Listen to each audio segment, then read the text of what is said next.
4, 3.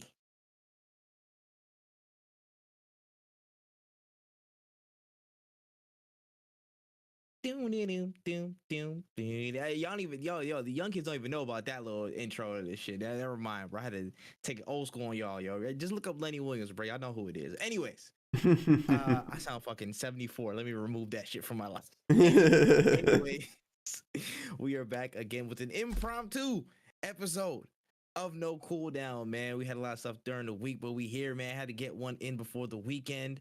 Went easy. My good gentleman, my leash. How are you doing today? I'm doing pretty well, just like running around like a chicken without a head. But you know, we move, we move. Me, literally, bro. Now move aimlessly, possibly sometimes. Cool, Absolutely. but it's there, it's there. But we're doing our damn thing. It's been a very long week, man. I'm kind of tired. I can't even lie, but there's too much news to be just settled down in one place. You know what I'm saying, on the floor, defeated and whatnot. So we got to make it happen. We got to make it happen. So yeah, a lot of stuff going on this week. Actually, more stuff than I expected. So there's a lot more like fun, smaller stories than I've seen. But yeah, man, there's some stuff to be had, some conversation to be had, and we here to talk about it damn well. So you ready to go? Absolutely. All right, man. Let's warm up. Let's get the legs warm. Let's get the legs warm. So first and foremost, I got a couple stories here. The first one is pretty interesting surrounding FaZe Clan. Now, as FaZe Clan becomes an officially traded public company in the first half of this year, the company announced a new slate of executives as part of their board of directors, and it included Stephanie McMahon from WWE. So I was like, this is kind of a twofold thing. I was like, when is somebody gonna get Stone Cold stunned? And like on the second half of like, yo, how big is FaZe getting? I didn't even know they were doing their IPO this year. Like, I didn't know they were like dropping like into public stocks. Yeah, it's very interesting because like WWE in and of itself is like an entertainment giant now that started off as something small. So them investing in things like esports or just FaZe Clan in general, it's really good to see because it kind of like reminds them like we haven't forgotten our roots, because wrestling when it first started out wasn't something that I want to say was, it took a while for it to grow to the size that it did. I will be honest. I don't think they're. Wait, no, wait. Hold on. I think it's just her as a person. I don't think this has anything to do with WWE. I thought it was funny that she was there. No, but what I'm saying is like, as somebody who is like, hey, I am a part of the wrestling family, like I see the vision kind of thing. That's what I'm saying. Oh, It's no. not like You're not wrong. You're not wrong. You're not wrong there. Okay, I see what you're saying. I see what you're saying. Yeah, like that's kind of cool. And then they've been leaning heavy into like they didn't shut it down at this point. The up down stuff with what's the name, Austin Creed and stuff. Like they're still kind of doing it on different formats with people move companies and whatnot, but they didn't shut it down. You know what I'm saying? They were shutting down people's Twitch streams, Twitch streams and shit like that, but they didn't shut that down. So I feel like if it garners enough like positive success without stepping on too many toes is cool for them. But I know they've been starting to see the value, bro. No wonder they would spend so much on on 2K22 and the games and whatnot. But yeah, I thought it was just hilarious that she was part of the board of directors. I was like, what the fuck? Like, aren't you supposed to be running from Hunter Hearst Helms in your house, bro? He got a sledgehammer on you, bro. What's going down, fam? But that's only half the story. I'm just like, yo, bro, like games and gaming companies are actually gonna get ridiculously huge in the next few years, bro. Like I don't think we peep how fast this is hitting us. Like 10 years ago, we was like, I was watching a FaZe Clan video. I was watching the compilations of motherfuckers in Corey on MW2 hit like collaterals and whatnot, listening to what's the name, that one song from Nightcrawler or whatever, or Drive. I can't remember. I think it was called Nightcrawler. I don't know, but or Nightcall. Nightcall, yeah, yeah, I know what you're talking about. That's a good ass song, by the way. Oh, phenomenal! I listened to it this morning. But yeah, but like literally 10 years ago it was that, and now we're here where it's like, yo, they're an IPO. They're bringing in $500,000. I'm about to say not $500,000, $500 million a year. Excuse me. Actually, no, wait, no, I lied. It was like 50 something million dollars a year. I could be wrong, but it was like 50 something mil. Let me double check the numbers. But yeah, they're bringing in like millions every year. Their revenue is only increasing from time, like, you know what I'm saying, from time over time. 53 million in 2021. Thank you very much. But yeah, they're growing as a brand and as an organization and everything else in it. Like they're getting so connected with media, and it's gonna be only a matter of time before we realize, yo, like all these orgs are gonna start popping up in the sense that, yo, they're real formidable brands in the space. Like we've already made the argument. We already know that gaming will probably be the biggest entertainment medium in like probably 10, 15 years time, like by a good margin Yeah. at that point. Yeah. And now I feel like that this is like it's another mark of progress because you can see it at all levels, man. Like from this side, I see like, okay, you're gonna see these, the oldest kind of like the grandfather companies that we know, the optics, the phases, the people that are like, they've been here around the longest in terms of the gaming industry. They're gonna Cloud9. make their way forward as a brand and kind of push that path out. And after that, you're gonna see so many different orgs and so many different celebrities break into those orgs, whether it be esports or general life and brands. You see how Xset is rolling. You see how Face Clan is rolling, of course. I give another example. You can give out like on the UK side, like a smaller one, they just started Pog 5, you know what I'm saying, with King and Wolfie. Like, Yeah. you can see all these different facets and lanes of organizations popping up. And it's only gonna get bigger as people literally try to hop in and get a part of that and forge their own little, like, their cultural imprint as a brand. And it's gonna get crazy, man. It's gonna get crazy. We're seeing it like live in color. I don't think people are really peeping how like fast this is moving. Like, I feel like people on the outside who are either in the process or have been like, older statesmen, I guess, of the gaming industry and like this era of like, internet taking off have seen it, but it's gonna get really big really fast, and we're gonna be like, yo, what the fuck? They're like face people at the Oscars. They produced on some shit like, yo, what the fuck happened? Yeah. You know what I mean? So it's gonna get really, really, really exponentially huge. That's what I'll say. Exponential growth is coming for that. 1000%. It's just showing how many people in powerful positions are seeing what gaming is becoming. Honestly, for real, I just need them to cut me a check. No, nice. 1000%. A check would always be nice. Listen, I wouldn't turn it down. Come on now. The DMs are open. You know what I'm saying? Facts. My DMs open, boy. Trust me. You better cash in on the talent now. You better give me that Supermax now while I'm young. Don't make me catch my stride and start shopping teams like these football players, bro. Listen. Y'all gonna be sick. The price is going up. Y'all gonna be sick. The price of the brick going up, man. All right.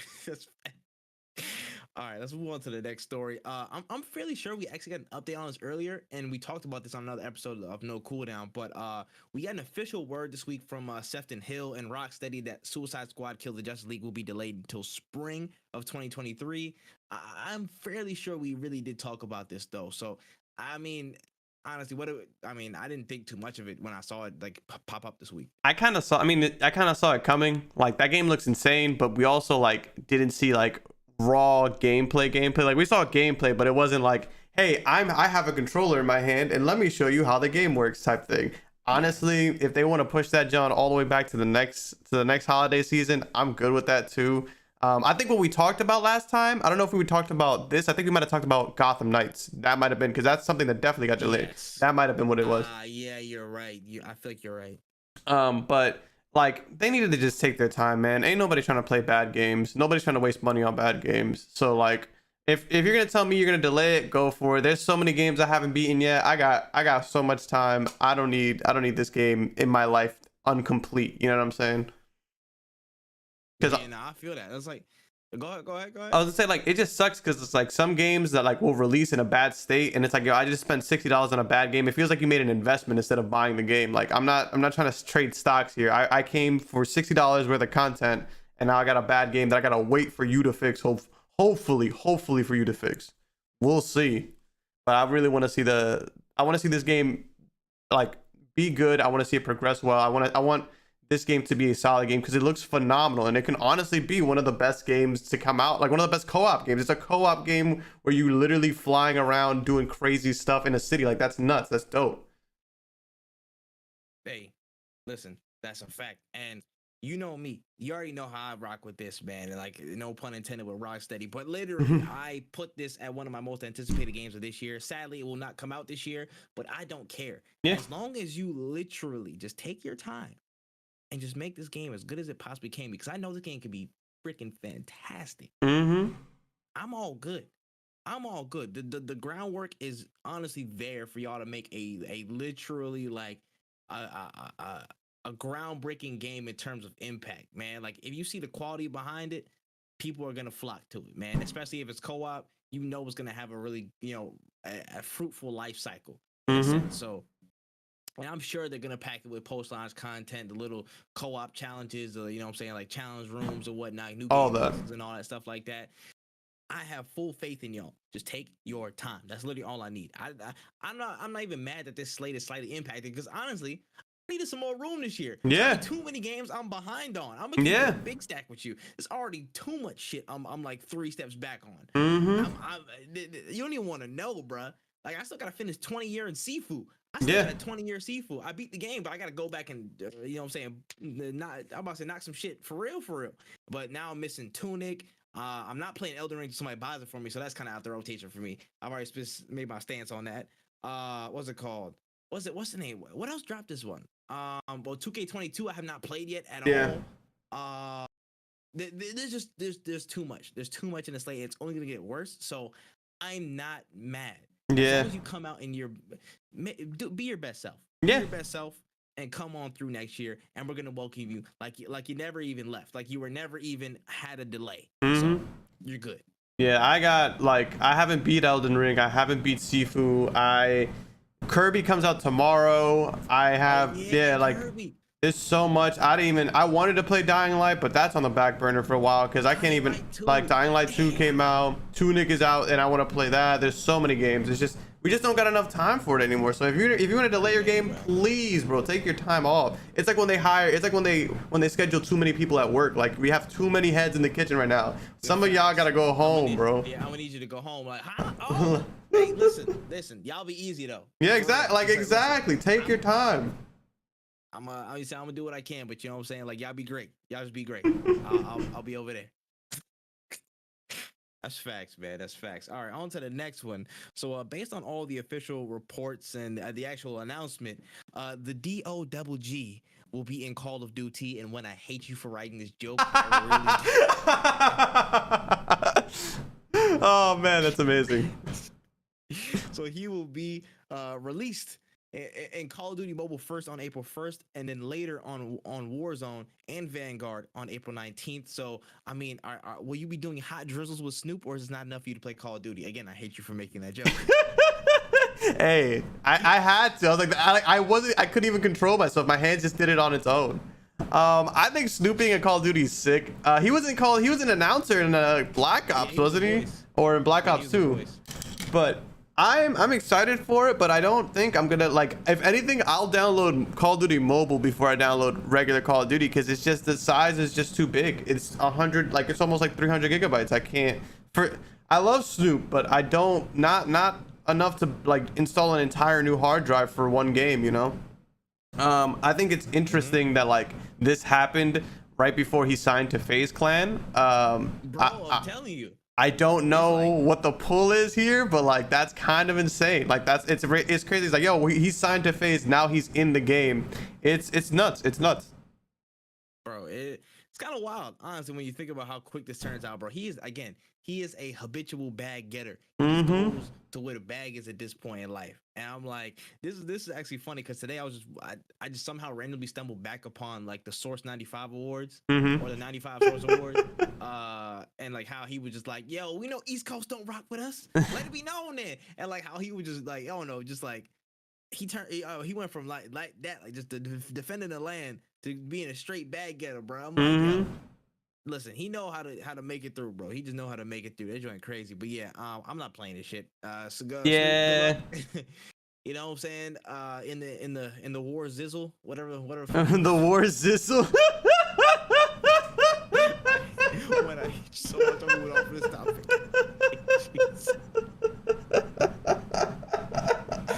That's amazing. That's amazing. Anyways, on the last story of the warm-up, so as we approach the official release of Sonic the Hedgehog 2 coming in theaters, Xbox has seemed to come in and collab with the Sega Cornerstone series. Now, the major point of this collaboration comes in the form of furry controllers colored red and blue for Knuckles and Sonic respectively. So this is an interesting, way to collaborate on stuff. I have so many questions. I have honestly so many questions. But when your thoughts, please. I honestly, It's so funny. Like I kind of, it's so funny, but I don't think I'll ever buy that because that just, it looks disgusting. I'm sure it works functionally well, but like I just can't imagine, like, imagine if your like hands are dirty, or like sometimes if you're playing a game and you're getting real sweaty, like your hands get sweaty. I can only imagine what, like, how sweaty your hands are gonna get when you're holding on to like a slipper, basically. It's, oh, the static. What if it, like, what, I don't even know. Like, there's just so many there's so many reasons why you shouldn't do that, and they just said we're not gonna listen to any of those. There's a lot of variables to this motherfucker. All right, there's a lot of different pitfalls potentially. Now the whole thing is like, again, the Xbox and the two controls. The Xbox kind of looks cool with the golden ring and then the Sonic and, I'm about to say, the Sonic and Knuckles on each side. That actually looks pretty decent for Sonic fans. I'm pretty sure y'all would like that. You know what I'm saying? This is the sweepstakes and whatnot. But the furry controllers. Now let's break this down. You know how many dusty niggas don't even clean their hands, let alone their controllers, on a daily basis in life? So you want to tell me you have a furry controller that literally clings to all the particles and nastiness that they've had? You know what I'm saying? They all on it like this. And then they put it down, set it up, put it back down. You know what I mean? And then you got to touch everything else with you got to vacuum controllers. You know what I'm saying? Just for the sake of it, bro. Logistically, maybe this is not the best move, but for the sake of the promo, it's cool. It's cool. It looks great. It looks great. But me personally, I'm not getting a fucking Dorito dust. I'm about to say Dorito dust sucker, bro. Just this attack on this, bro. Can you imagine like the 10-year-olds that like eat hella snacks and whatnot, like pretzels and all that, and then put their hand on the controller, play it full body, pressing all their fingers into it, and then putting it down? That joint gonna look like an abomination, bro. You're gonna need a limp. You're gonna need a limp brush for your controller. Like, that's an insane thing. It's so crazy. I can see it now. There's gonna be some old ass grandmamas and whatnot that put that washer and that put that control in the washer and dryer. And oh my god! It was dirty. It was dirty. Like, what you mean? Why would they make it furry if you can't wash it? And it's like, dude, that's not a bad. That's not. It's not crazy for you to say that. It's not crazy for you to say that. It's not crazy. I love that TikTok right now. I'm loving this shit. Oh my goodness. All right, that is it for the warm up. We're good. We're nice and stretched out and whatnot. Let's get into some of the main stories from this week. Hey, I'm liking this right here. So Fortnite apparently dropped the fort for a week, and people have been going crazy. They've been losing their damn minds. So, you know, this past week, Fortnite has officially disabled building, and it's been met with a lot of great reception, you know what I'm saying, from a lot of new people, from the casuals, and especially the old heads. You know what I'm saying? We've been coming out the woodworks, and I do say we because I've not touched this game for how many years now. So we're coming out the woodworks, and you know what I'm saying, we're enjoying it. And according to the files in the game, no build mode will stick around actually once building even comes back in, you know, the coming seasons or updates that are, you know, yet to approach. So no build mode, we good? Yeah, I actually was literally playing this before we started this, like the podcast. It's so much fun, and it is super accessible. Like, it's just like the concept of it. The thing about Fortnite is that it's really a well-made game at the end of the day. But the thing that really scares a lot of people away is the simple fact that, like, I don't want to build. Like, I don't want to put all that work into like doing cranking 90s, and it's because the community. And it's not their fault. It's not the fault of the community for wanting to be good at the game, that they kind of increased the skill floor because everybody started to build. Everybody knows how to build. Everybody knows how to edit. Once turbo building came out, like, things just went wild. And I can't be mad at the Fortnite community for wanting to be good at the game that they play. But it's also like I just didn't want to get into that. I didn't want to learn how to crank the 90s, do the edits, all that. Like, I'm good. I'm off that. So, like, seeing the no build mode, which is something that a lot of people have been asking for a while now, drop it and showing how many people, because there's so many people who are playing Fortnite right now that literally never touched it, never picked it up, who are like, you know what? I did like those Naruto skins that they dropped or whatever, or I did like the cool dances that they have. Maybe I'm gonna try it out. I'm gonna see what's good. It's cool. Like, I'm playing it now. I know a lot of people have downloaded it, but everybody says the same thing, is like, you know, once building comes back, I'm just gonna delete it. So hopefully they learn, because this is I think once they see the numbers and how it got boosted, I would love to see the analytics on that. I would love to see how many more people are playing Fortnite right now. Yeah, that'd be an interesting take. I know for me personally, I have not been able to touch it yet. It has been downloaded though. It is downloaded, it's sitting there, and is waiting, which is as much as I can say for Fortnite as I have in the past like 2 to 4 years, honestly. Like I can go back in my Snapchat memories and look at the last time I played Fortnite like consistently, which Yeah. is at least a few years ago. Yeah. But for me, I feel like I know I have a possibly vivid memory, or it's like a deja vu type situation where I was on the podcast. We were here and we were talking about, yo, listen, if Fortnite comes out with a no build mode, I'm gonna download that right now. Like for real. Yeah. And by damn it, they did it. Shit. I mean, what we gonna say? And I'm like, listen, all the quality of life, changes that they made, the swimming, the vaulting, you know what I'm saying? The Bars. little the cars, vehicles, you know what I'm saying? The new looks to all the heal. I didn't even know that they made like, you know what I'm saying? Like I haven't been that up to date where I'm seeing, okay, like the little like like the little chug potions and stuff Yeah. like that. You actually drink out them joints and it's not like super mechanical anymore. Yeah. Like this actual animation of the water falling out like the liquid. Yeah. I'm like, bro, one, I'm old as hell because I remember when it wasn't even that. You just straight square animation. You know what I'm saying? You took that was it. Yeah. One and two, once all that's there without the building, I feel like it's a lot less stressful for me because of the look of the game, the feel of the game. There's so many options for traversability and whatnot. Doing all that without the building, without the need for motherfuckers to put up HDTV high rise buildings immediately when they hear one shot, that's great. Yeah. That's just mwah. And I'm just loving all the people was like, oh man, all that building can't say you now. All y'all motherfuckers ain't got no aim, and they're just terrorizing lobbies. Yeah. So that brings a kind of a joy to my heart a little bit, because I was like, bro, at some point I just lost the building aspect. I got lost behind the curve, and I was like, bro, I just don't care anymore, bro. People are building monuments as soon as I even get like half a clip off. So yeah, I was gone. But in terms of Fortnite, no building, I hope it's here to stay. You know what I'm saying? I would absolutely keep it in my rotation. Yeah. And again, I'm gonna try it, but I can already tell it's all like good from what I've seen people say. I seen y'all on it. I seen you, Charles, hell of you on it. So I already know, like, okay, there's something about this joint. So I would love for this to be a permanent fixture in Fortnite. So I can, being a part of rotation, it's not a bad thing, bro. Yeah. If I can get my mind off Apex and just mess around in Fortnite, I'm not mad. I'm not mad at it. One thing that we always had an issue with, at least for me, is that Apex is it's a fun game, but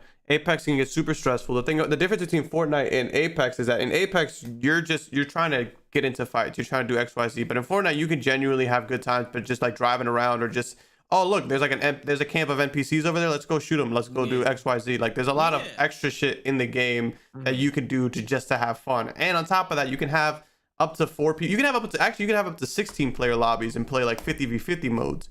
Like you can have bigger lobbies, and that was one of the biggest things about Apex, is that if it's 3 of y'all, that's it. Like y'all, that it's closed down. Y'all can, even when we had control, like you couldn't squad up with more than like 3 people, because like they wouldn't let you, which is dumb, which is super dumb, because it's like we wanted a game mode where you have such a big community, yet you won't let like the people who have a lot of friends on Apex get together and play games. But that's something that Fortnite allows you to do, is like y'all can get together, y'all can get in a voice chat, and y'all can like you can just have fun with your friends. And that's I hope that we keep no build mode, because honestly I just don't see why they would take it out. It seems like a good idea, even if it's just a mode, Yeah. And not to mention custom lobbies. Yeah, they have custom lobbies. Which is something that isn't as widespread in other, battle royale games. I don't want to point the finger, but Apex is on the other side of this. You know what I'm saying? That's like me? I don't have custom lobbies. I don't want to cast blame on nobody, but like, again, just the level of accessibility for people to create different moments. So that is also a big thing. So if this mode stays and people are rocking with it, and it's back in the rotation for a lot of different old heads and casuals who are just coming back and don't want to get fussed with the building stuff, Fortnite could really be back in the groove, man. Like, not that it ever was out of a groove, but for a lot of people, especially some like maybe the old people and people who weren't addicted to the series like that, in terms of like getting with the building, it could be good. It could be a good move. So I'm seeing good things in Fortnite's future. I'm seeing good things, One man. thousand They percent. dropping a movie. They dropping no build mode. They got the Rock in this joint, Rock Bottom and Cats. Hey, listen, it's not that bad. It's not that bad. It's not. It's not. I can't wait to. I hopefully they make the right decision. I 100% I hope they do, and I'm full agreement with you. Fortnite, let's hope you turn the corner. All right, let's get it. Let's get it pushing to the next story. Now, this is a little bit of a smaller one, but yeah, of course.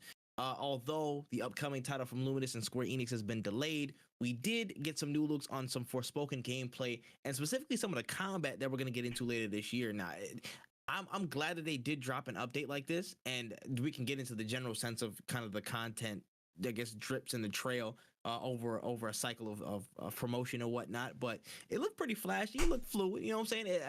I kind of liked it though. You know. So, but what were you thinking about it when you saw this gameplay?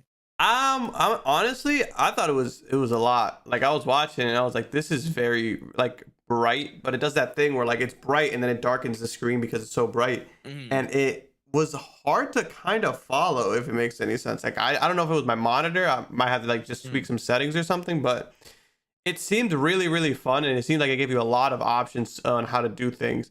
I didn't know this, that the team that made Final Fantasy 15 made this game. It kind of explains certain things of like the movement and the combat. The combat in 15 wasn't necessarily the best, but it also wasn't the worst. I think they learned from it, however. So I'm excited to see it, but I'm a little bit more cautious than I was before. And that's just because, like, although it's very flashy and it looks really cool, I don't know how much I guess I can take of like that much flash. Like there were times where like they were like doing combos and I didn't even know what was going on in the screen because I was like, this is a lot kind of thing. But it does look phenomenal. It does look fun. So I definitely, it's still on my radar 1000%. Now this, I'm on the other side of the camp. Well, where I'm a little less cautious now of seeing where it's at in terms of the combat side. Like for me, this is like priority number one, honestly, on the list of things that they have to cover. It's like that, the fullness and richness of the world, and then story. That's probably my top three. That's probably my top three. And gameplay, again, for me is a big sticking point, especially when it comes to games like this that are like open world and you're running with a bunch of different enemy types. What will they give you in terms of the tools that you can, use to, get your job done? Trying to defeat all these enemies, and they make it look cool as hell, bro. I'm not gonna lie. Like, there's a lot of, again, a lot of varied options you can get into. Some of the lighting effects were weird, but that's not what I'm focused on right now. Just in general, like I'm liking how it moves, especially just base movement, getting from side to side, maneuvering and stuff like that, dodging. It looks and feels very fluid, and for me, that's bread and butter, man. I love that type of stuff. I love very again, free flowing gameplay. You know what I'm saying? I'm a Kingdom Hearts head. You know what I'm saying? I like that where you can jump from enemy to enemy. You know what I'm saying? Be real, like lie on your feet, glide through the air. I like that type of gameplay. Again, I like some of the flash. I'm hoping, again, some of it doesn't have to, completely throw the screen lighting and stuff out of whack. Maybe there's options to fix that. Yeah. Or it just might be showing off the full color range or whatnot. It could also even have just been my monitor. Like I think that like that's what it could have been, where I was just like, and it's again like that's the only negative I have about the game, is that it might be a little too bright, but that's way better than the other things I've said about games, Yeah, no. I'm with you, bro. And there was at one point in the trailer, I'm trying to come back and find it. Like you were battling a boss. I'm like, for me, that like Square Enix, I feel like for the most part, they know how to do boss battles like pretty right. They make them feel epic as hell. And from what I'm seeing here, it looks pretty dope. And how you just maneuver around like these bosses and stuff, and like it just the visual, just the look of it, of how you're like getting gliding through all this stuff. Like she made this whole little fire, like this fire dome that's trapping this lady in here and stuff like that. Like, it looks pretty cool, and I think it might play up to that standard. But now it's just polishing, making sure you know what I'm saying all these effects and parts of gameplay all flow together for one, and two, the spacing in the world across, you know what I'm saying, for you to get from place to place, it's filled with enemies, or it's filled with something that you can access. Yeah. That's still and will always be my chief concern with this game. Do we have enough to fill up that world so it's not just, you know, a brawling simulator with just skating in between it from location to location? Is there things that make us stop? Is there things that, you know, is there more enemies just kind of trotting along the way? What can you fill up across this magical land? You know what I'm saying? What can you fill up across Athia to make this, you know, a full experience that you get lost in? Yeah. That will always be number one. But that and gameplay, but you know what I'm saying, I feel like those kind of coincide though, because like, okay, you know, you got gameplay, you want to get into it, but you got nothing to, you know, nothing to punch right now because you're doing like 5 minutes of skating. Yeah. So, you know, it all depends. It all depends. But Forspoken, we're still looking out for you. You know what I'm saying? Still set to release October of this year. I believe what, 14th or the 27th? I'm not sure, but October of 2022, we're still looking out for you. All right, let's slide down to another topic. This might be up your alley, dog. We can talk about this a little bit. This past week we got some news on the competitive landscape of Overwatch League, and it's gonna need some healing after losing some major brands like Coke, Kellogg's, and oh no, don't tell me my boy Tripp just disconnected.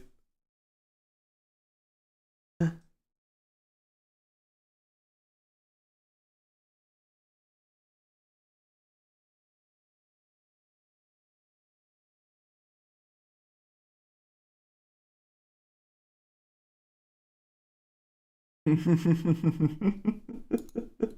he still alive? Oh yeah, disconnect. Yeah, I'm still alive. All right, cool. I'm running it back. I'm running it back. What did I stop at? State Farm. All right, dang. So basically, yeah, y'all didn't hear nothing.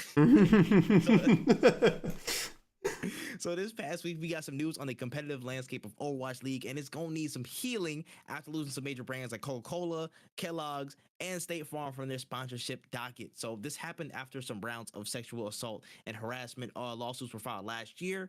Now, the companies that were previously involved with Overwatch League have been quiet on whether or not they will return, and with the 5th season approaching slowly, they have yet to find a single sponsor. So Blizzard might be in a little bit of a pinch, man. Let's talk about it.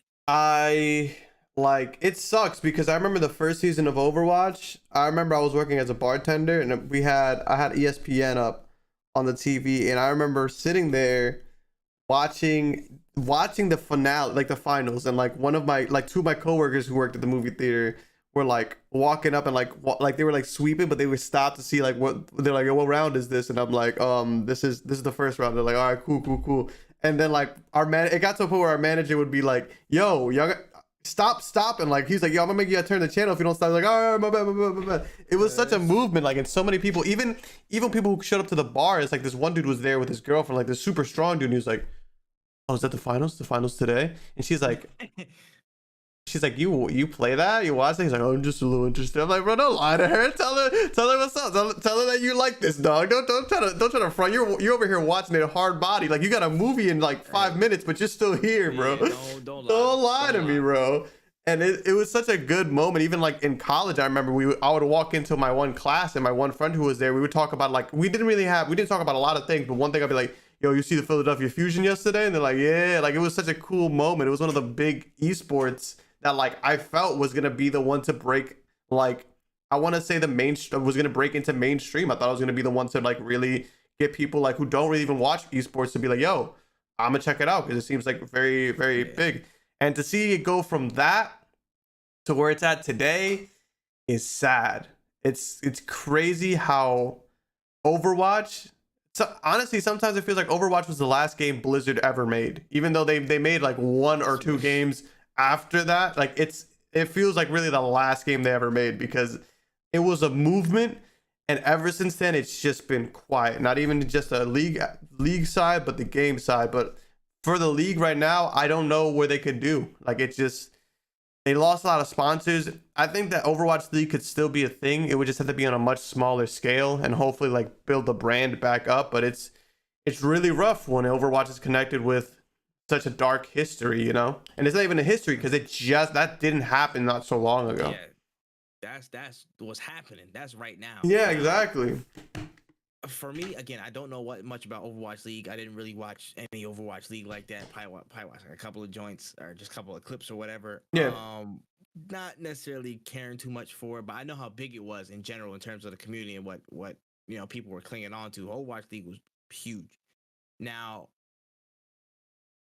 in terms of the league itself and just generally the company, but this is a bigger issue. But like Overwatch League specifically, better hope and pray that this vote on whether Microsoft the acquisition for Blizzard is approved goes through without a hitch. Yeah. Honestly.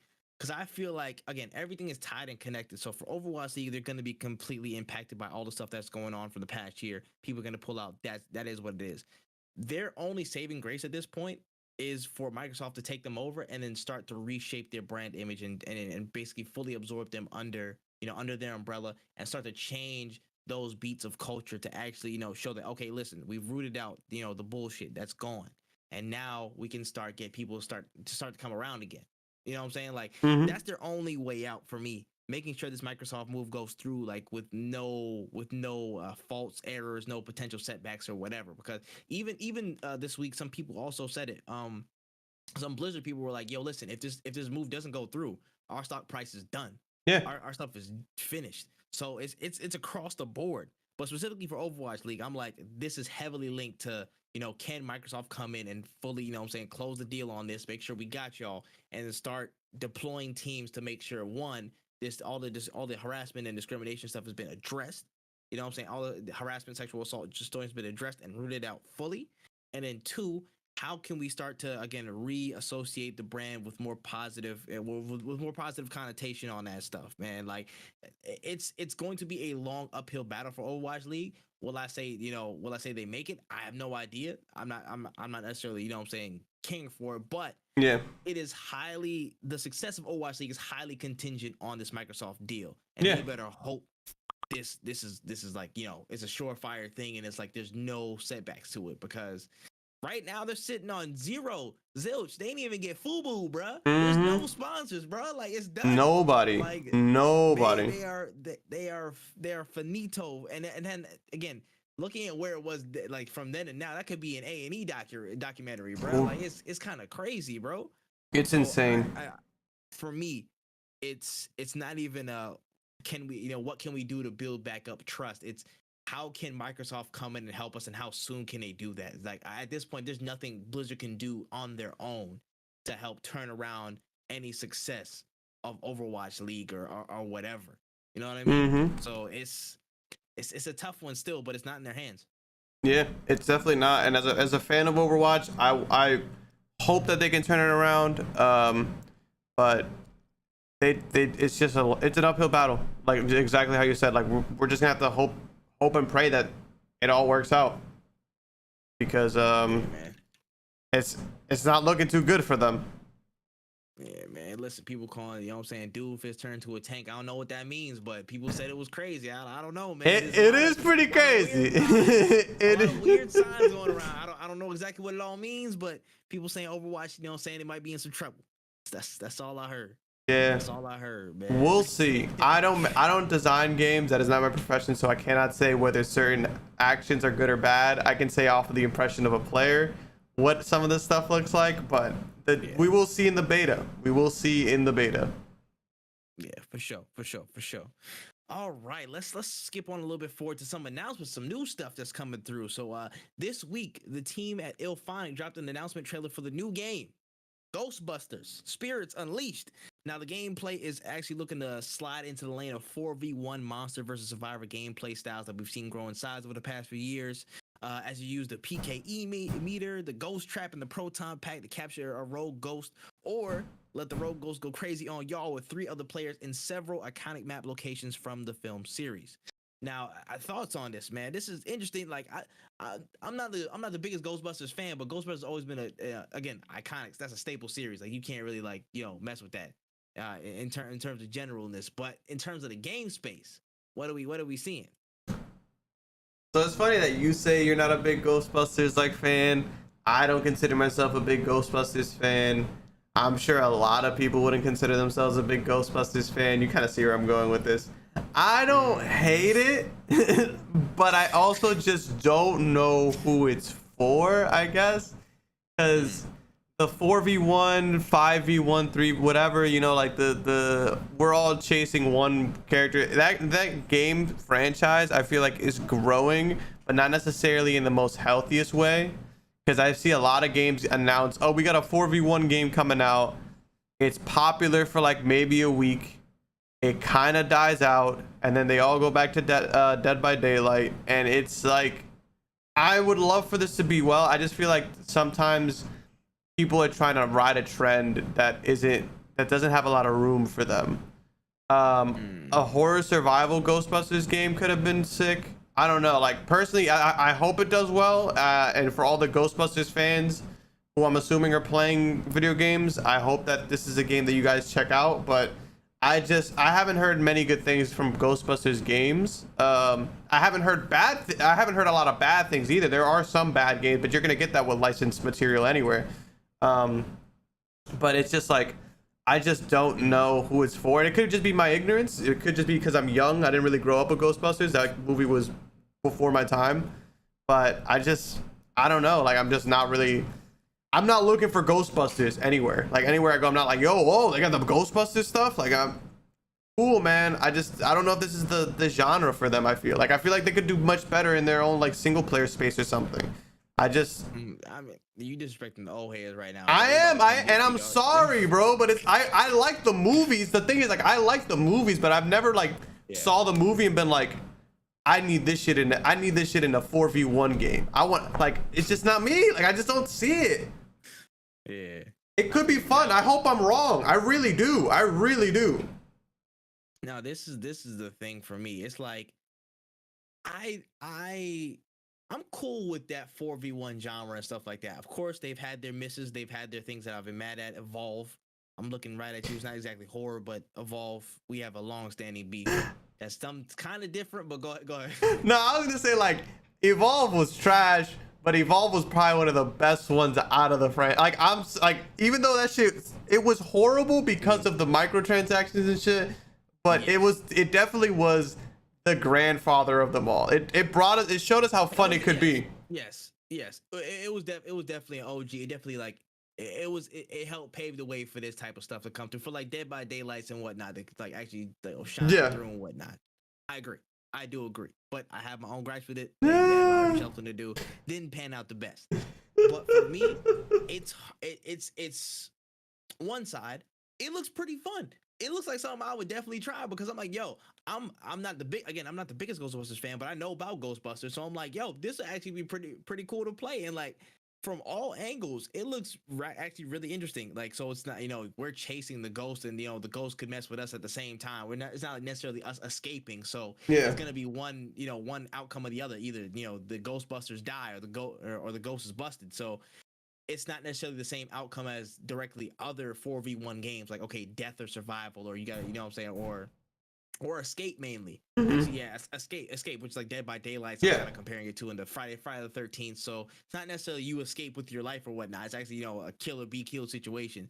I like that a bit more. And again, the aesthetic of Ghostbusters, the fact that some of these things I'm seeing in the trailer is like, okay, you can like be like the luggage and like slide through and trying to hide from them. They produce a lot of cool moments, and it just looks. It looks pretty humorous and fun for a lot of it, man. It actually really does, like, really humorous. Again, the locations look pretty cool. You can use, again, there's a variety of different ghosts you can play as.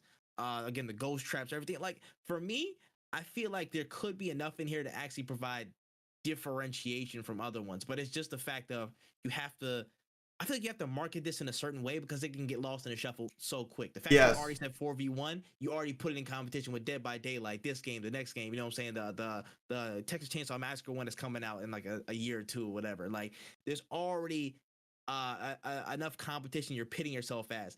Now you have to really work hard to actively market and differentiate yourself and show you, okay, why is our 4v1 experience different? Why is it not the same shit as, why can you play this and feel differently from when you play Dead by Daylight? You know what I mean? Yes. And I feel like it's through more of the humorous side of Ghostbusters, more that, the kind of the quirkiness and the different things that that you've seen throughout the series.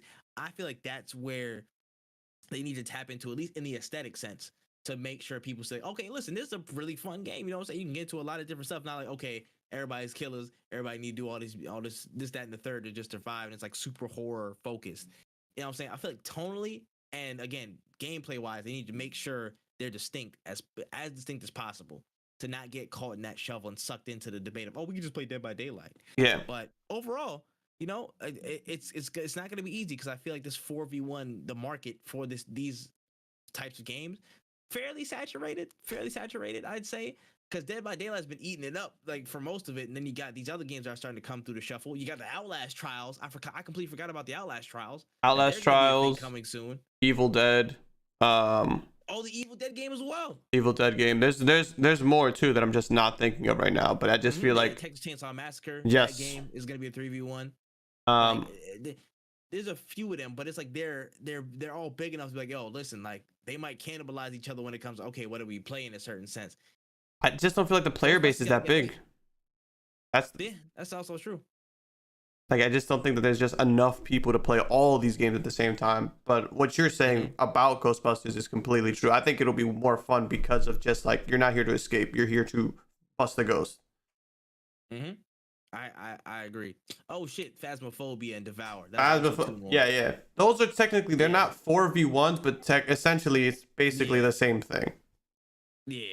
Yeah, they're not, you know what I'm saying? But you're in that kind of that realm, you know what I mean? Like, and again, it's easy for people to be like, yo, I might as well play Phasmophobia or some shit like that. You can get the misconception, the people for, you know what I'm saying, the ability for people to, misconstrue the actual, I guess, gameplay characteristics of something and automatically just kind of pile it in with something. Generalizations about games, people do that all the time, and a lot more than people, and especially developers, would like. So you got to do your utmost to make sure you're different from everybody. You're as different from where you don't want to be as possible. You got to make that crystal clear in marketing and all that stuff like that. Like, or else people gonna think they're gonna dismiss it like off rip.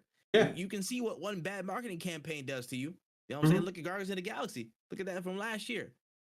Motherfuckers love that game. I know I did.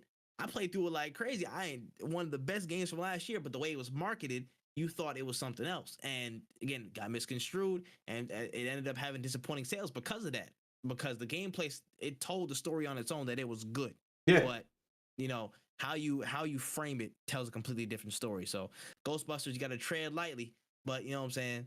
You got to make it. You got to make your presence known in the best possible way. Here's hoping. I hope that it's good, because I love Evolve, and if it's something similar to that, like where I can just go in and have fun with my friends, I think it'll be a solid game. The facts. And you need to have licensed music, all that shit in there, right? Something strange in the neighborhood. Like, what? I need that. For real. Oh, shoot. All right. Speaking of the paranormal and the supernatural, Shark Mob actually came back earlier today to drop some details on some of the changes that they made to the upcoming vampire battle royale known as Blood Hunt. So they announced a lot of a host of quality of life updates, rather, controller support, a new character in the Enforcer, an archetype progression system, and the official drop window of spring of this year. So most likely probably in a month or two. So, I mean, general thoughts. I know you was listening in for a little bit. I was listening in while I was working. What's going on, man? What's going on with Blood Hunt? I honestly was one of the first people to write that game off. I remember when it got announced, I was like, nobody wants another battle royale game. Nobody cares. Get this shit out of my screen. And I ate the shit out of those words, because the game is fun. The game is like super fun. It plays really well. Like, there's just so many good things about it. It's honestly such a good like experience just to play with your friends, just running around like as vampires. The movement is fun, shooting is fun, the abilities, like it's a good game. I can't wait for it to release, just to see where it lies. I still have some reservations because the battle royale market is just still so saturated. I think it has some space. It has a lot of room to grow. It's very different from most of them because of like, it's kind of like in its own way, it's kind of like a third person Apex, just because of like having characters with abilities. But on top of that, you also have like customization. So like the microtransactions and things like that, it'll be there. Like, I think they'll be able to make some kind of money.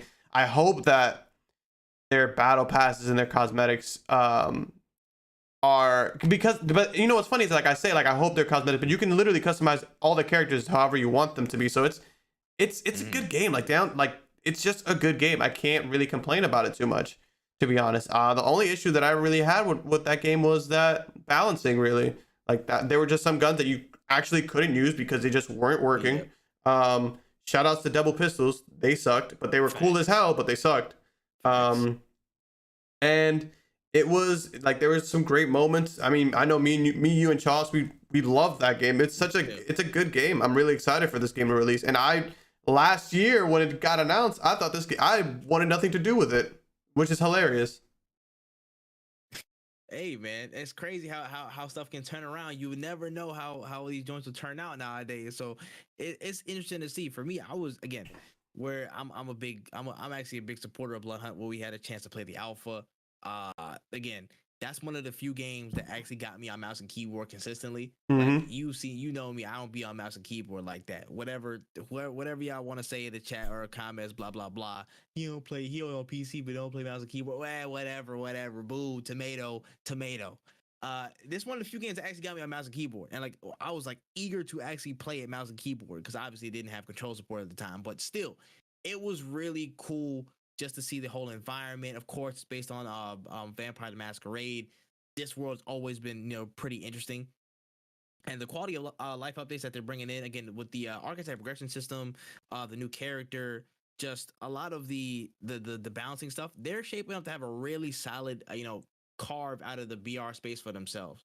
I think they can actually have a pretty sustainable, player base as long as they consistently update stuff, and have, I would say, a pretty frequent slew of content updates when it comes to skins. The battle pass has to be robust for people to stay on there. At this point, it's imperative for any BR. You got to have a crazy battle pass. Stuff has to look like mad sexy. You got to do it. I'm not sure how they're gonna work with new maps or new sections of maps or map changes. That would possibly have to be kind of frequent as well. The balancing also has to be a really big thing. I know we both mentioned it. I don't know who was used the most. It's been a while since I did the alpha test. So I know for me, I use like the tracker. I use the tracker guy a lot. And just had that. I know people use gas bombs, was cool. The healer with a teleport was crazy. Yeah. But on the opposite side of that, the same like clan who had the teleport and the flash ability was like barely ever used because nobody used it. Yeah, it's true. There were just some combinations that weren't as impactful. So reshuffling that, and I feel like that's where the archetypes actually comes into play, and it helps rebalance a lot of the stuff because they'll have the base attacks, they'll have their base abilities and stuff like that. But the archetypes actually help you customize to a certain degree. I guess little things that help you get of course, little things that help you get an edge, but there's enough I guess specialty in certain classes where it's like, okay, there's good enough merit to them. Like I can see, like, okay, at some point on the Vandal class, you can start with 50 armor and have a spare armor plate or something like that. Yeah. And then you can have a melee weapon instead of a gun on the Brute class.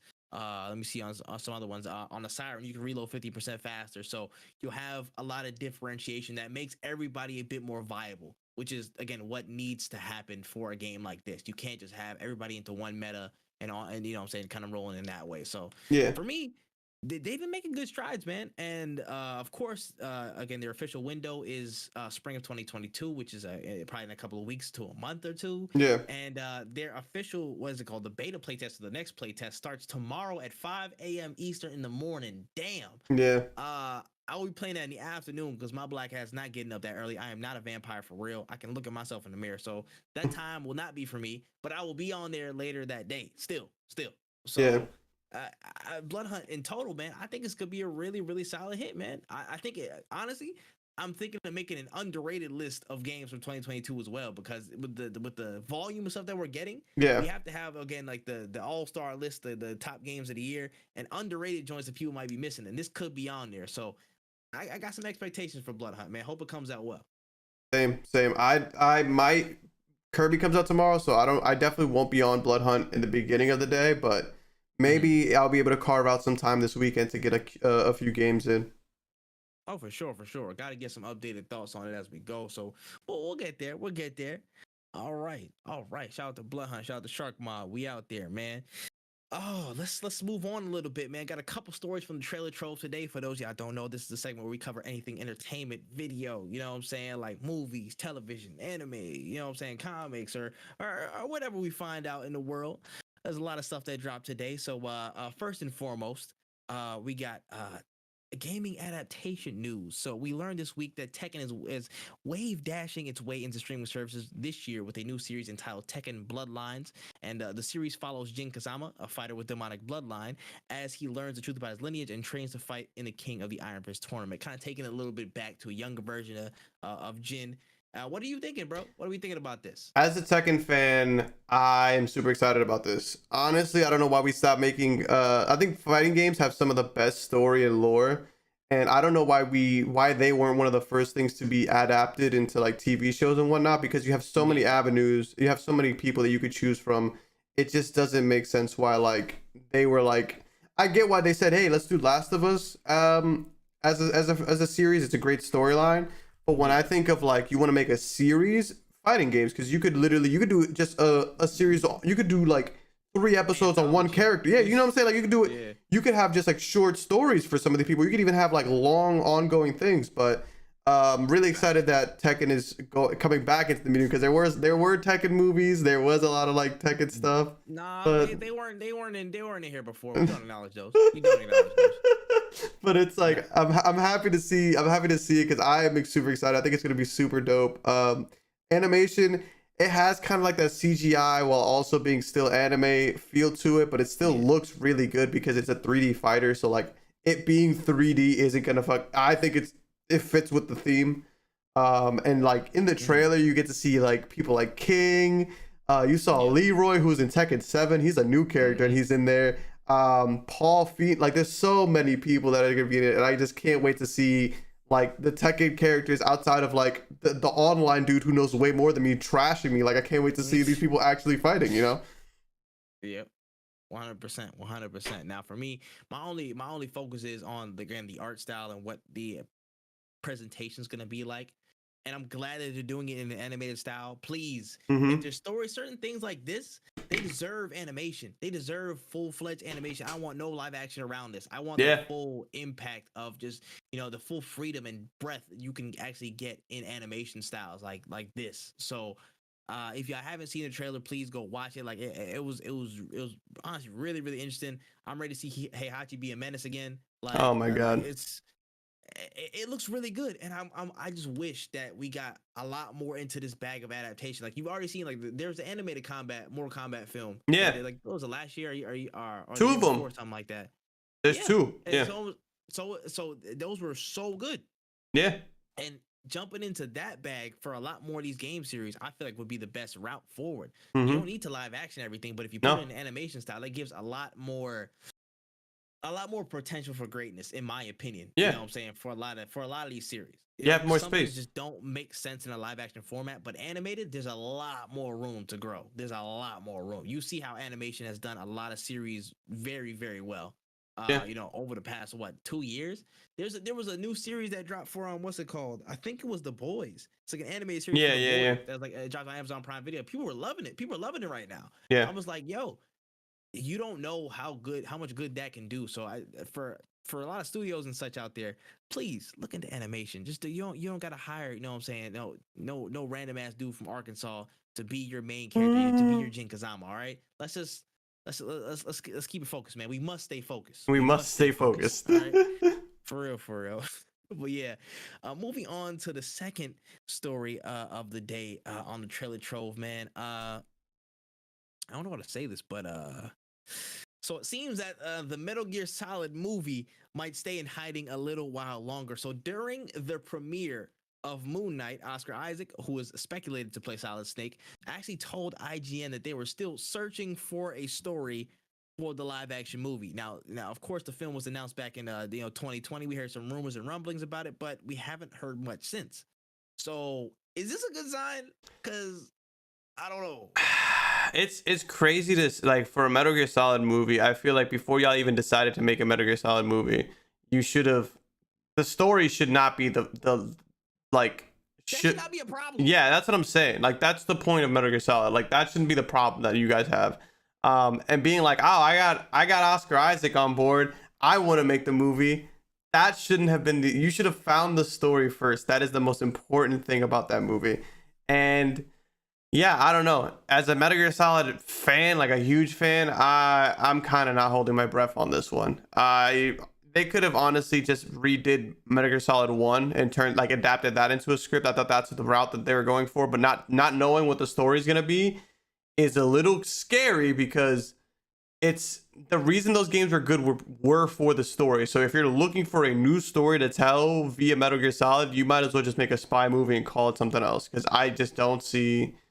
unless you're like, you just gotta adapt it. If you don't adapt it, then I don't know what it is. It's the same problem that I feel like a lot of live action video game movies have. It's like, who is this for? Are you making this for Metal Gear Solid fans? Are you making this for people who are fans of spy movies? Who is this for? And if you're gonna tell me that it's for Metal Gear Solid fans, but you're trying to find a new story, good luck doing a Kojima story without Kojima. Like, he's the reason those games were good.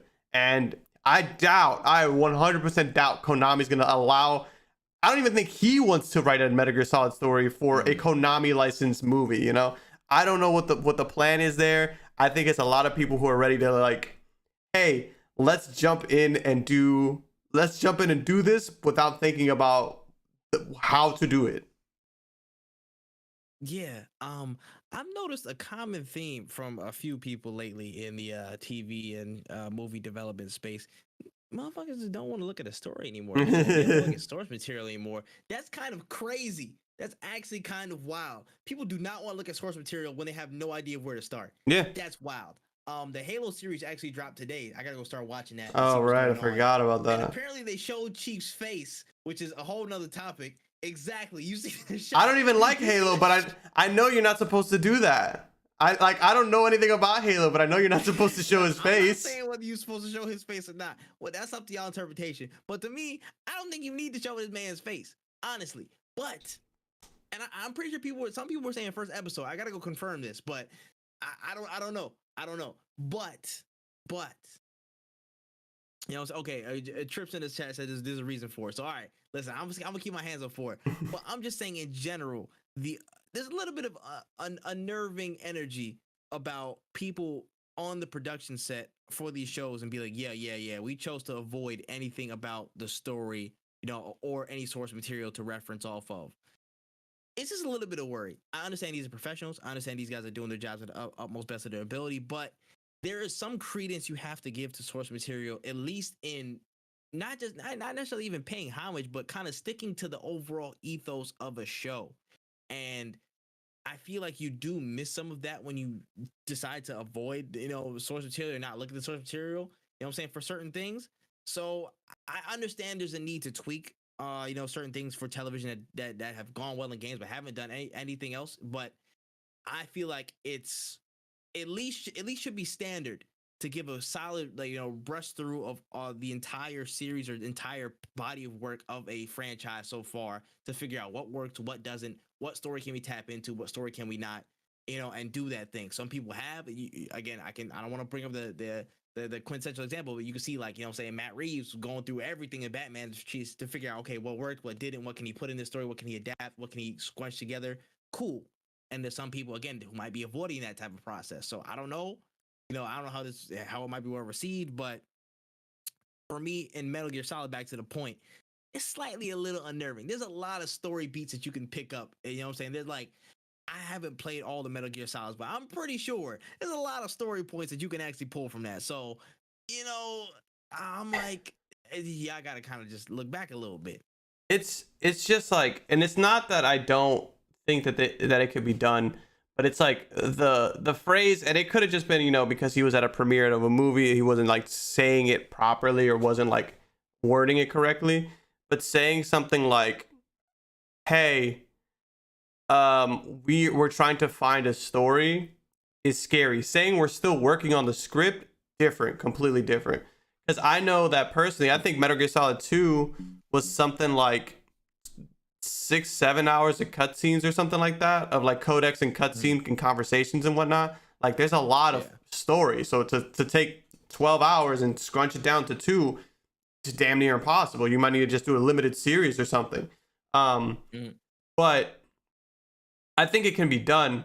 But when you say something like we're searching for a story, that's kind of scary. That's what's the scariest part about it. It's not necessarily like, as long as you guys are like trying to stay true, but we haven't heard anything in 2 years. And this isn't even like, it was announced that it is going to be like, it got greenlit in 2020. It got announced, like the people who wanted to part in it got like, we're talking about this since 2016. So this is like what, 6 years in the making. It seems. It's just about from now. Yeah, it's just, I don't know. It's scary. It is all it is. It's just, as a fan, you can't help but be scared. Now, I want you to put on your tinfoil hat for just like 5 seconds. Now, if they were to pick any specific story or insular little arc in the Metal Gear Solid series, what would you want them to cover? What would you want them to jump in on? Not anything in its entirety, but maybe a certain event, maybe a certain little story arc or something like that. What would you want them to cover? For a movie, it's tough because a movie needs a beginning and an end. A TV series would be easier for them, but for a movie, oh my god. Like, I think the best starting point would be Metal Gear Solid 3, but then even then, that's so long. There's so much. It's so dense. And there's no real like Metal Gear Solid that you could just like stop halfway through because it would leave so many loose ends open. I would say they would have to just start with Metal Gear Solid 1. I think Metal Gear Solid 1 is one of the Metal Gear Solid games that you can cut a lot of stuff out of and still hold its core. So I think Metal Gear Solid on the PS1 for sure is where I would start it. Anything else, there's just too many moving parts. But even then, if like after you do Metal Gear Solid 1, if you continue in the series, you're gonna run into problems with 2 and 3. Like, it's just they just get so bloated with cutscenes and characters, and some characters you think don't matter, and then they end up mattering, and it's just like, and there's the thing about it too is that Metal Gear Solid 1, because it establishes things. A lot of the characters from Metal Gear Solid 1, some people make reappearances, some people become important later on, some people become important. Like it's wild. Like you have to start with 1 if you're gonna stay true to the series. If you're not going to stay true to the series, don't do it, I guess. Because I just don't know who, who could beat Kojima. You know what I'm saying? How could you do it? At that point, just make a spy series. Call him up on his phone, you know what I'm saying? How do we put this on a movie, bro? Like, come here. Yeah. And I don't think he wants to touch that series unless they sold him the rights. They were like, hey, here are the rights. No licenses. Here is your game back. I don't think he's going to want to touch it because he knows he has the sauce. He knows that he made the series. Yeah, that's fair. That's definitely a fair point on that, man. Listen, just put the what sound in there. I'll be fine. I'll be okay. 1000%. But yeah, this is not on the notes, but I did want to talk about this. All right, literally, kind of. If y'all haven't seen the Batman, which I don't know how the hell you've gone this far without seeing the Batman at this point, turn away. Turn away right now. So today we actually got a little update to the a lot of website. Oh, peace. Oh yeah. Tripp, you gotta go, bro. Tripp, you gotta go. I'm about to say we got some content update. You know what I'm saying? From what's it called? As a matter of fact, should I do it at the end of the podcast? I'll do it at the end of the podcast. Trips, I don't want you to leave, bro. You good. All right. We do an impromptu. I'm gonna save it for the end. But hey, listen, now this is actually a good moment in the podcast to stop. This is a PSA. If you have not watched the Batman, I need you to go steal your auntie's credit card now. Borrow it, allegedly. Borrow. Make your way down to your local theater. Make a purchase for a solid IMAX theater. If you don't got an IMAX theater, it's all good. Just make your sheet shake a little bit or whatnot. You'll be fine. I need you to go in there and see Batman. I need you to go in there and watch it. Honestly. Now, I'm not saying it's the greatest Batman film of all time, but it's probably the greatest Batman film of all time. We can talk about that at a later time. But watch this. This has been publicly approved by the government of the United States. Tripp, you know what I'm saying? All right, anyways. All right, that's enough of the trailer trouble. We'll go back to that shit later. Anyways, we got an update this week from CD Projekt Red that a new Witcher game is currently in development and underway. Now, the team also announced that they are on the move, officially switching development engines from their in-house system Red Engine to Unreal 5, working closely with the Epic team. Although Cyberpunk 2077's expansion that is still upcoming will still be developed in Red Engine. So, I mean, out of the blue, The Witcher's coming. So, I mean, dang. Like, all right. A new Witcher. Yeah, I'm excited, but what's going on, Wayne?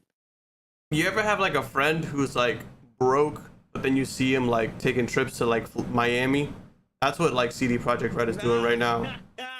It's like, oh, we got a new game coming out. No, you gotta go to work, bro. You still have to go to work. What are you talking about? You owe me money. Like, what do you mean? Yeah, I'm not excited for this whatsoever because they didn't even finish they didn't finish Cyberpunk. They didn't finish Cyberpunk, and then on top of not finishing Cyberpunk, they announced that they were going to do DLC for Cyberpunk, and now you're telling me that you're announcing a new game is in development after the problem with you in Cyberpunk was announcing things too quickly. All right, bud. Cool. Yeah. I'm just like, all right, listen. On one hand, I'm very excited for a new Witcher series, man. Of course, critically acclaimed series. It seems like you guys be doing, getting started on it.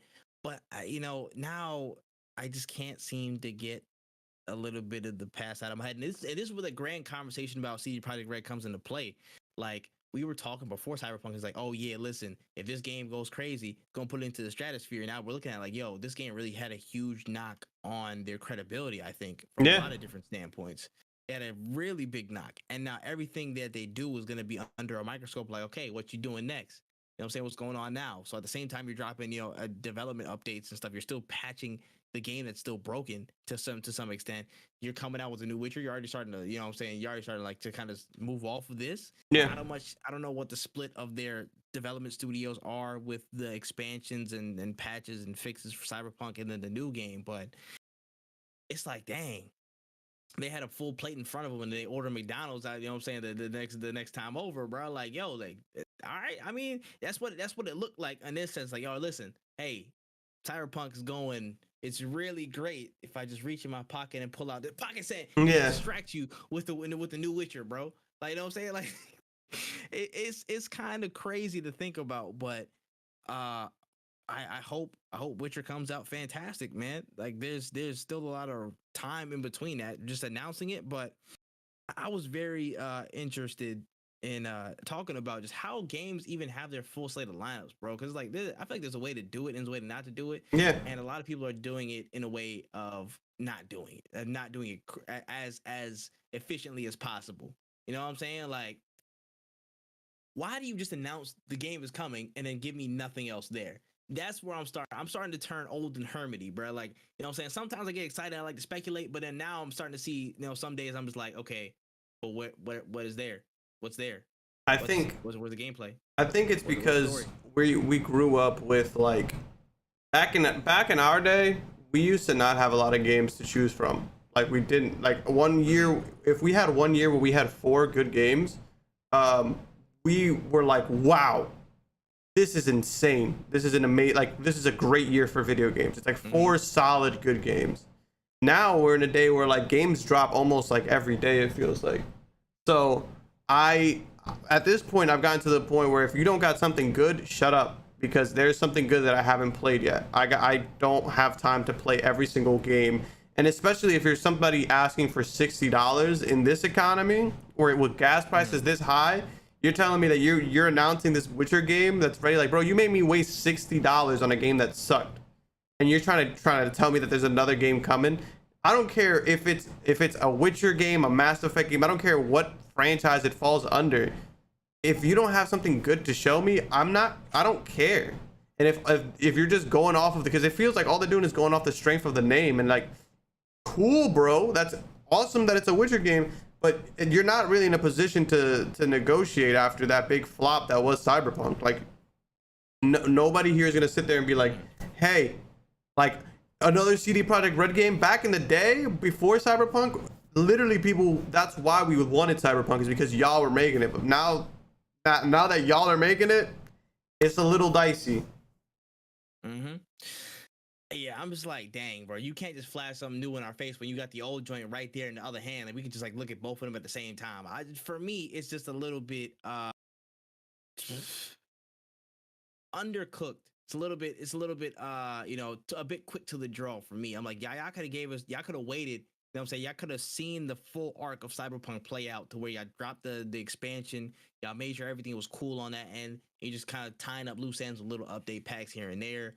But once that big hump is done and you kind of save some face on working on Cyberpunk, then you drop that bomb and drop some gameplay of, The Witcher and what's coming next from that. But you kind of dropped that early, you know what I'm saying? I feel like, again, it's the PR move, like, hey, yo, bro, we got to get them off our ass because they still on us like this, bro. Take that, go. Yeah. And they're just kind of running with it on that sense. So on one hand, I'm excited because it's The Witcher, bro. It's a great series. But at the same time, I'm not necessarily fooled by them dropping it at this time because, okay, you still haven't fixed Cyberpunk yet. Like, Yeah. I'm still not playing it yet. See, I have enough adequate fixes for me because I'm like, I want my PC to blue screen. I'm scared to death, bro. I can't have that. I can't afford that. But we keep moving. So hopefully The Witcher, you know what I'm saying, is fantastic, which I have no doubt it will be. But CD Projekt Red they gotta walk on eggshells a little bit right now. They gotta walk on some eggshells. For sure. Mm-hmm. All right, on to the last news story of the day. We got to look at the upcoming Apex Warriors collection event with a lot of new skins, Crypto's heirloom, new arenas maps, and the return of the much demanded control mode back into the rotation only for a limited time. Still shake my damn head. Now, the event is coming in next week, March 29th on all platforms. What are we thinking about, the Apex event, all the new skins, all these new, maps and modes coming back into the fray and whatnot? What's going on? I'm excited for the control to come back. Crypto getting an heirloom is sick, but I still feel like his buff didn't really put him that big up in the like his pick rate. I don't really even feel like got altered that much by the small change that they made to him. I hope that this is a chance for them to maybe give him a little bit more of a buff. I feel like he's still in need of something, but the skins the skins are cool. Collectors events are always dope. Happy that he's getting his heirloom because he was I think Revenant, so many other people got heirlooms before he did.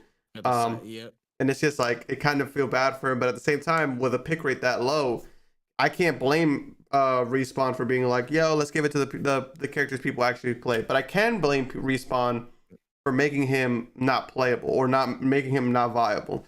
So I'm happy he's getting some love. I hope he gets a little bit more love, but I'm excited for Control to come back because I want to jump back into some Apex. Facts. Now, yeah, I'm only here for Control. I'm not even gonna lie. At this stage. I'm not going crazy off the skins. I'm not personally buying them like that. Heirlooms. Yeah. I don't even play Crypto like that. Yeah. I'm sorry. Yeah, I'm pretty sure he's great, or not that great because of the pick rate, but to the way he looks on stuff. The heirloom actually looks really cool though. I'm not gonna lie. It's like different configurations and stuff like that. Like it actually looked really, really cool. But I'm not playing. Yeah. So Control. Let's stop beating around the bush and make this a permanent fixture, please. Let's stop playing, bro. Just make it a permanent mode. Just put arenas to LTMs and make Control permanent, man. I'm tired of seeing this. I'm tired of y'all dangling fruits and berries and stuff in my face. And you know what I'm saying? And not letting us have it, bro. Just let it be, man. Just let it be. Like I feel like time and time again, you know what I'm saying? There's some good things in there. And then sometimes they're just taken out of the rotation for no reason. It's like, okay, that was kind of unnecessary because everybody's rocking with it, like off the rip. Yeah. Like I feel like you'd be a bit more receptive to it. Like, again, if you've seen, everybody's loving it, we should probably keep it in there for longer. Yeah. But, no dice apparently. I don't know if there's something wrong with the motor on their end internally, but I hope they see at this point that it should be a permanent fixture in the Apex lineup. So come on now. We're dropping next week, so I need y'all to make sure it's like forever. For sure. Forever. Yes. But yeah, not too much on that. But yeah, that's pretty much it. All right, now the spoiler talk. So basically, I'm trying to get right into it.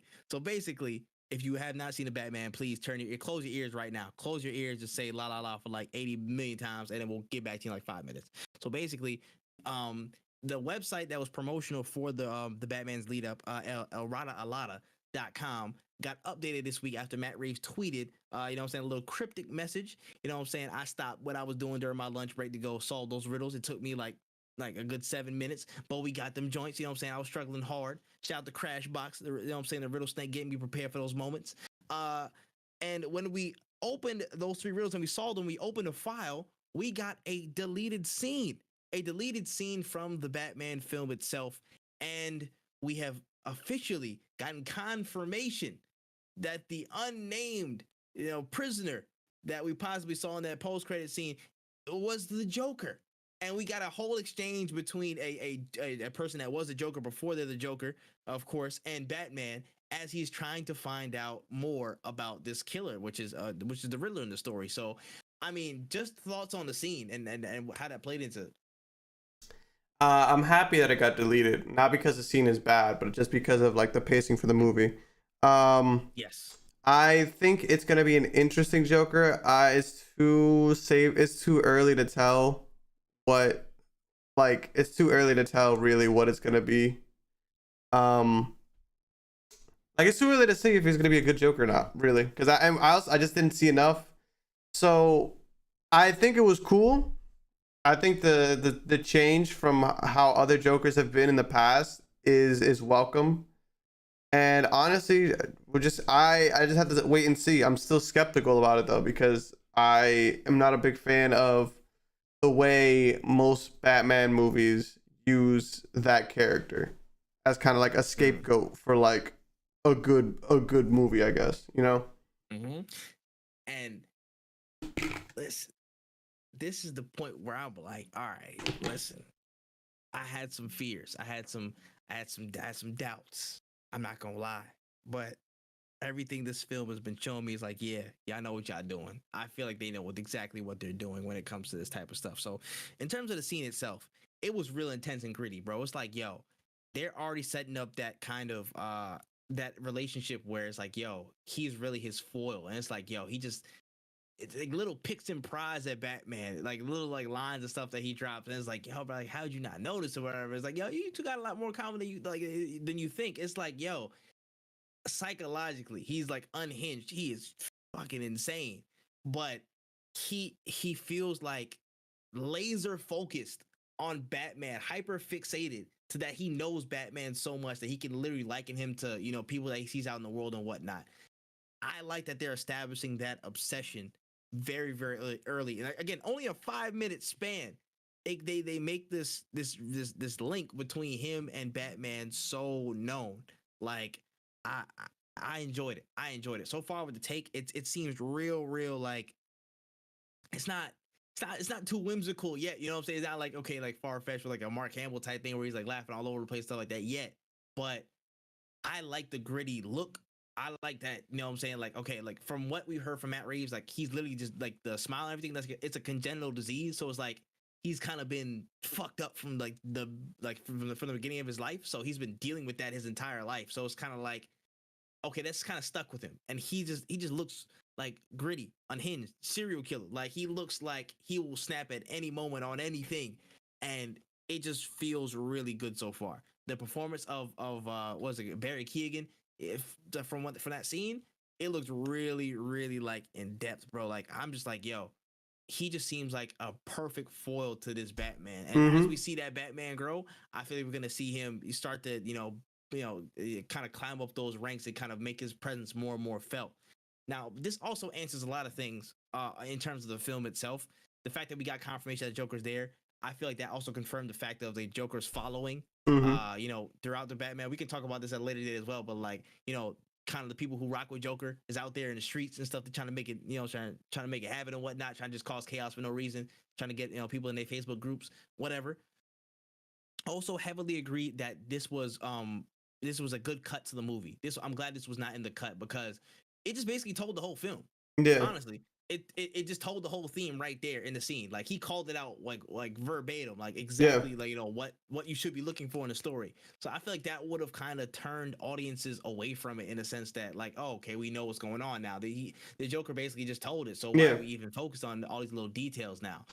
So the fact that they left it out really kept people either guessing or still in the beats of the story at each moment. So it's not like, okay, we know, we heard based off what Joker said, we're ahead of the curve now, so we can expect what's going on for the rest of the movie. It kept people on the edge of their seat. So very, very smart, intuitive cut, honestly, on my end there.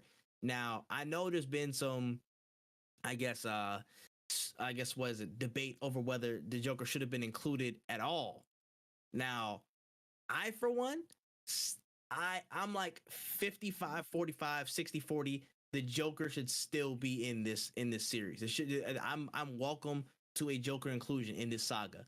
Now, on the condition, it has to be on the condition that he pops out at the very end of the series, just when he's starting to get a hang as Batman, just when he's starting to get things down, just when he's starting to figure out, who these enemies are, who the Rogues Gallery is, how he can put them in their place.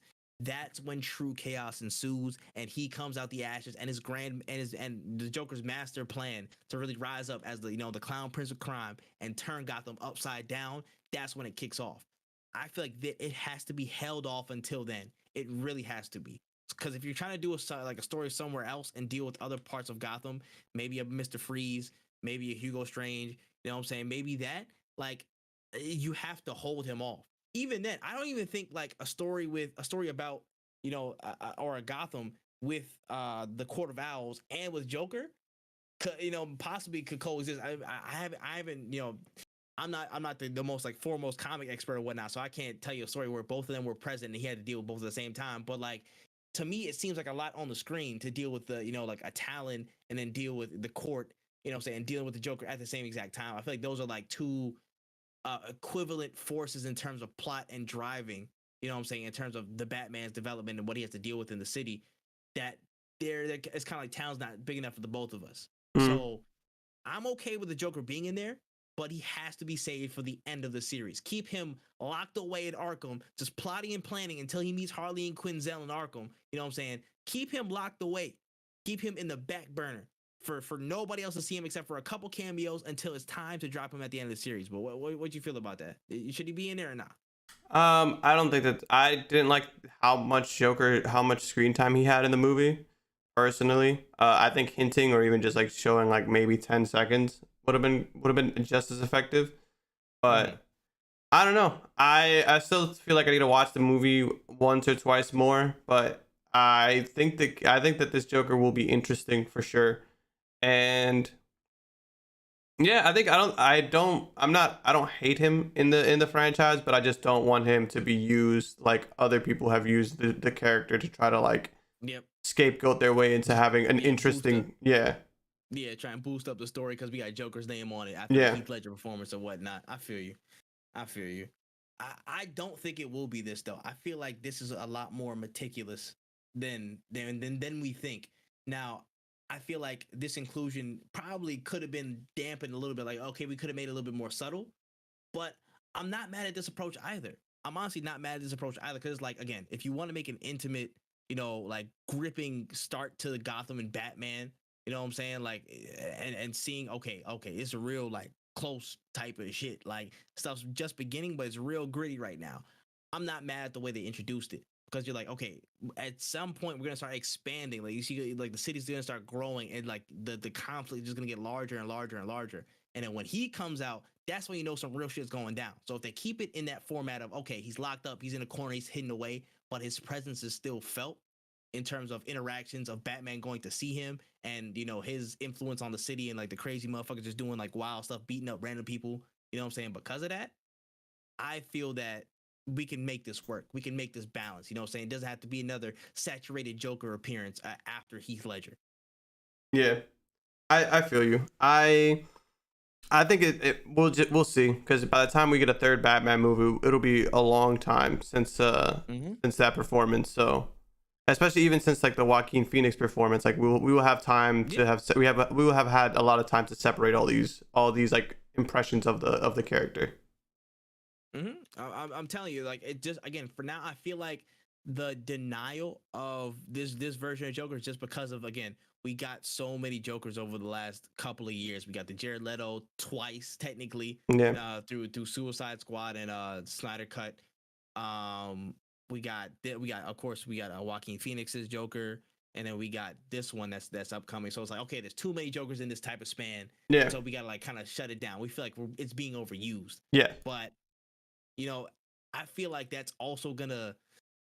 I feel like it might even boost the performance of this Joker because like you're fighting an uphill battle. It's like, okay, there's too many Jokers. We don't even like y'all all rip. So they're gonna try and like again work in con, be like, yo, we're gonna show you why this Joker's gonna be like insane in this saga. So it could work to the benefit of this version. It could work to the benefit. So we're gonna have to see. But I mean, for me, in my opinion, so far so good. Yeah, for sure. All right, and with that, that's all the topics I have for me today, bro. I don't know if you got anything else on your docket, but yeah, had to get through that. For anybody that literally sat through that and hasn't seen Batman, y'all are crazy. Y'all are stiff and coke. Back so. Anything else for today? Not that I can think of. Tomorrow I'm celebrating my 3-year. I'll be starting at like 10 a.m. Yeah, and then I guess be on the lookout for Saturday. We have a open panel with Growth. So if you don't follow Charles, follow Charles, but we'll be tweeting out about that. Yes. And that's really about it for me. I can't think of anything. I might have a video out soon, but I don't know if it'll be today because of how it's already 7 o'clock. So yeah, that's all I got. Jay say you sniffing coke at Arby's. Oh my god, King in the chat. He still hasn't seen it. King, what are you doing? King, bro, bro, listen, little bro, listen. You just stop everything you're doing to watch that. All right, listen. I should have broke out of my lurk earlier while you were streaming and told you go watch.